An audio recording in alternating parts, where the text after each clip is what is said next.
है। अब मैंने जो टेबल इंसर्ट किया है, अगर उसके प्लस वाले यानी कि कॉर्नर के निशान पे जो प्लस का निशान दिखाई दे रहा है, अगर मैं उस पर क्लिक करता हूँ, जो आपका टेबल है, जो टेबल से रिलेटेड काफ़ी सारे ऑप्शंस आपके पास अवेलेबल हो जाएंगे। जैसे हमारे पास यहाँ ऑप्शन अवेलेबल है हेडर रो। अगर मैं ऑन ऑफ करता हूँ तो देखिए एक हेडर रो अलग से हो जाती है, ऑन करने पे ऑफ करने पर चली जाती है। Total rows, banded rows, first column, last column, on off banded column, तो काफ़ी सारे ऑप्शंस अवेलेबल हैं टेबल स्टाइल ऑप्शंस में। टेबल स्टाइल्स में इस तरह के कलर्स वगैरह अवेलेबल हैं जो जिससे आप अपने टेबल को और सुंदर बना सकते हैं। शेडिंग में आप अपने अकॉर्डिंग भी कोई कलर प्रयोग करना चाहें तो वो भी प्रयोग कर सकते हैं। शेडिंग में इसके अलावा बहुत सारे रंग हैं जिसका आप प्रयोग कर सकते हैं इसमें। बॉर्डर्स में फिर से हम बॉर्डर का प्रयोग कर सकते हैं, नॉर्मल बॉर्डर्स का, या जिस तरह का बॉर्डर आप एक पर्टिकुलर बॉर्डर चाहते हैं, सिर्फ टॉप के बॉर्डर का। अगर आप बॉर्डर नहीं चाहते तो विदाउट बॉर्डर, इस तरह से आप टेबल का प्रयोग कर सकते हैं इन बॉर्डर्स की चीज़ों को प्रयोग करते हुए।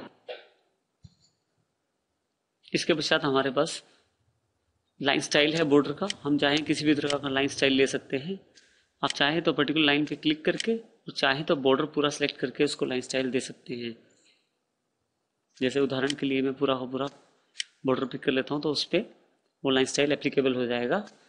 नीचे वाले स्टाइल से आप लाइन का विड्थ चूज कर सकते हैं। लाइन का मोटापा यानी कि लाइन की मोटाई कितनी होनी चाहिए वो सिलेक्ट कर सकते हैं। फिर से बॉर्डर पे क्लिक कीजिए, लाइन न्यू स्टाइल में आ जाएगी और बॉर्डर भी आपको उस स्टाइल में उपलब्ध हो जाएगा। पेन कलर जो कि रंग को प्रदर्शित करता है बॉर्डर के, अगर आप वो पेन कलर चूज करते हैं, एक बार फिर से बॉर्डर पे क्लिक कीजिए और अब की बार जो बॉर्डर मिलेगा वो आपको रेड कलर में मिलेगा। इसके साथ हमारे पास ड्रॉ टेबल जो हमने पहले प्रयोग किया है वो, और इरेजर। अगर आपको टेबल की कोई पार्ट नहीं चाहिए उस पर आप क्लिक कर दीजिए, वो डिलीट हो जाएगा। ये मुख्यतः आपके बॉर्डर्स को डिलीट कर रहा है। इरेजर ऑफ कर देंगे तो ऑफ हो जाएगा। हमारे पास कुछ ऑप्शंस राइट क्लिक में अवेलेबल हैं। जैसे हम लोग कोई नई रो डालना चाहें या नया कॉलम डालना चाहें या कुछ हटाना भी चाहें तो वो भी उपलब्ध है राइट क्लिक पर। जैसे मैंने ये सिर्फ एक अजय वाली लाइन सेलेक्ट की है, अगर इस पर राइट क्लिक करूं तो काफ़ी सारे ऑप्शंस अवेलेबल हो जाएंगे, जिसमें मेरे पास इंसर्ट का मेन ऑप्शन है। मैं चाहूँ तो यहाँ से रोज, क्योंकि मैंने रो सेलेक्ट की है तो रो अबव और बिलो का कोई भी ऑप्शन लेके लाइन ऊपर या नीचे डाल सकता हूँ। रो अबव करूंगा तो लाइन ऊपर आ जाएगी, और वैसे ही अगर रो बिलो कर दूंगा तो मेरे पास लाइन नीचे आ जाएगी। इसी प्रकार से मान लीजिए मार्क्स के साथ मुझे कोई कॉलम और चाहिए तो राइट क्लिक करूंगा। सिलेक्ट करने के पश्चात राइट क्लिक करना जरूरी है। सिलेक्ट करें फिर राइट क्लिक करें। कॉलम के लिए दो ऑप्शन है, लेफ्ट और राइट। अगर राइट साइड क्लिक कर देंगे तो राइट साइड कॉलम आ जाएगा नया। इस पर कुछ भी टाइप कर सकते हैं। आप चाहें तो लेफ्ट साइड भी कॉलम ला सकते हैं, insert column at left side के ऑप्शन के द्वारा। अगर आप चाहें कुछ चीज़ें अगर आपको नहीं चाहिए इसमें तो वो भी आप डिलीट कर सकते हैं। जैसे कॉलम मुझे नहीं चाहिए, मैंने इसको सिलेक्ट किया, राइट क्लिक किया, डिलीट कॉलम का ऑप्शन अवेलेबल हो गया मेरे पास। इसी तरह से अगर मुझे एक रो नहीं चाहिए तो मेरे पास ऑप्शंस डिलीट सेल्स का ऑप्शन अवेलेबल हो गया। डिलीट सेल्स में मेरे पास काफ़ी सारे ऑप्शन हैं, जिसमें मेरा अभी जो, क्योंकि मुझे रो डिलीट करना है तो डिलीट एंटायर रो क्लिक करके ओके कर दूंगा। अगर डिलीट एंटायर कॉलम कर दूंगा तो पूरे कॉलम्स चले जाएंगे। इसी तरह से मुझे ये रो भी नहीं चाहिए, राइट क्लिक, डिलीट सेल्स और यहाँ पे डिलीट एंटायर रो। अब मान लीजिए मुझे ये वाला बॉक्स नहीं चाहिए और मैं चाहता हूँ कि ये जो मेरे नीचे वाले नंबर हैं वो ऊपर हो जाएं। इसके लिए मुझे राइट क्लिक करके डिलीट सेल्स पे जाके दो तरह के ऑप्शन है, शिफ्ट सेल्स अप और शिफ्ट सेल्स राइट। क्योंकि मुझे अप करने हैं तो मैं इसे ओके कर दूंगा तो वो वाला सेल डिलीट हो जाएगा और जो नीचे वाले हैं वो ऊपर की तरफ बढ़ जाएंगे सेल। इस तरह से लेफ्ट में भी एप्लीकेबल है। मान लीजिए मुझे 45 वाला डेटा नहीं चाहिए, right click, delete cells, shift cells left, तो जो मेरे राइट साइड वाले सेल्स हैं वो लेफ्ट साइड की तरफ शिफ्ट हो जाएंगे। कंट्रोल जेड का प्रयोग करके मैं अपने टेबल को पुरानी स्थिति में ला सकता हूँ जो बिल्कुल ठीक थी। अब मान लीजिए मुझे इस टेबल के ऊपर एक लाइन चाहिए जिसमें इस क्लास का नाम लिखा है।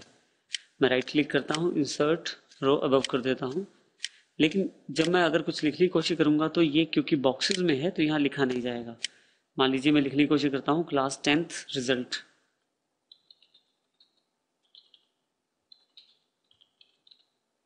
तो इसमें समस्या ये आ जाएगी कि आपके जो बाकी बॉक्सेस हैं वो बीच में आ जाएंगे, जिसकी वजह से हम लिख नहीं पाएंगे उसको पूरा।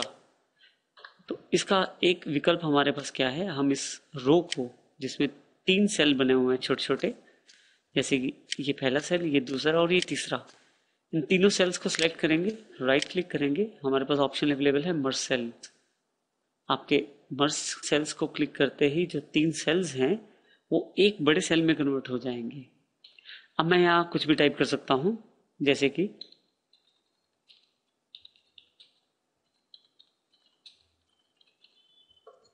ऐसा भी संभव हो सकता है कि मुझे बिल्कुल इसके विपरीत आवश्यकता हो, जैसे कि मुझे यहाँ से हटा के जो एक लाइन बनी हुई है उसे 3 सेल्स में डिवाइड करना है।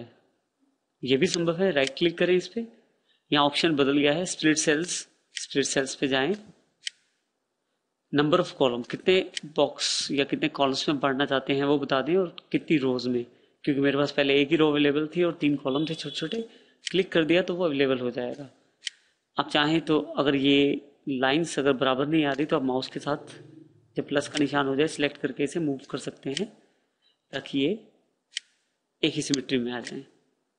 इस प्रकार से आप कॉलम्स और रोज के द्वारा पूरा पूरा टेबल बना सकते हैं।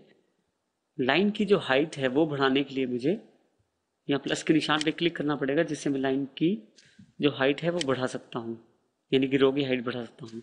ऐसे ही कॉलम की विड्थ भी मैं चेंज कर सकता हूँ।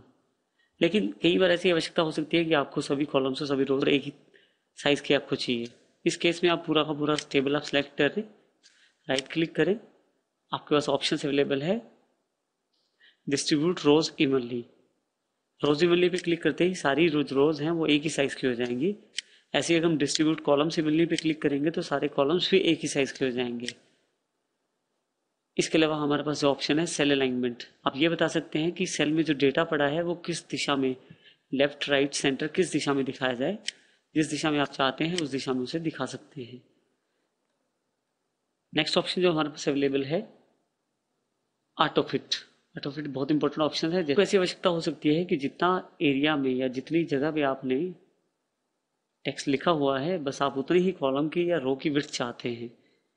ऐसी स्थिति में आप टेबल को सिलेक्ट कीजिए, राइट क्लिक कीजिए, आपके पास ऑप्शन है autofit. Autofit to contents click करेंगे तो जितनी जितनी जानकारी आपने सेल्स में लिखी हुई है उतना उतना ही वो एरिया डिफाइन कर देगा।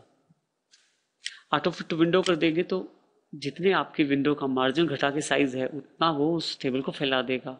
तो हो सकती है कि हमें अगर हमारे कलम्स बहुत ज़्यादा हैं तो हम चाहेंगे कि हमारा ये जो टेक्स्ट है वो हमारे लिए जगह बचाए। इस ऑप्शन में हम लोग इस पर राइट क्लिक करेंगे, पहली जो आपकी हेडर रो है उसको सिलेक्ट करें, राइट क्लिक करें, यहाँ आपके टेक्स्ट डायरेक्शन दिखाई जा रही है। टेक्स्ट डायरेक्शन पे क्लिक करें, आप जिस डायरेक्शन का टेक्स्ट चाहते हैं उस टेक्स्ट डायरेक्शन को क्लिक करके ओके कर दीजिएगा। उस ओरिएंटेशन में आपका टेक्स्ट आ जाएगा, जैसे कि इस तरह से। इसमें मुझे क्या लाभ हुआ है कि अगर मैं अब इसको अपनी जगह बचाने की कोशिश करूँ तो मेरे पास काफ़ी सारी जगह इससे बच जाएगी। ध्यान से देखें तो इसमें मैं अपनी जो जगह है वो बच जाएगी। इसका लाभ ये हो जाएगा कि आप कम जगह में ज़्यादा जानकारी टाइप कर सकते हैं। इस तरह से हमारे टेबल्स के ऑप्शंस बहुत इंपॉर्टेंट हैं हमारे लिए।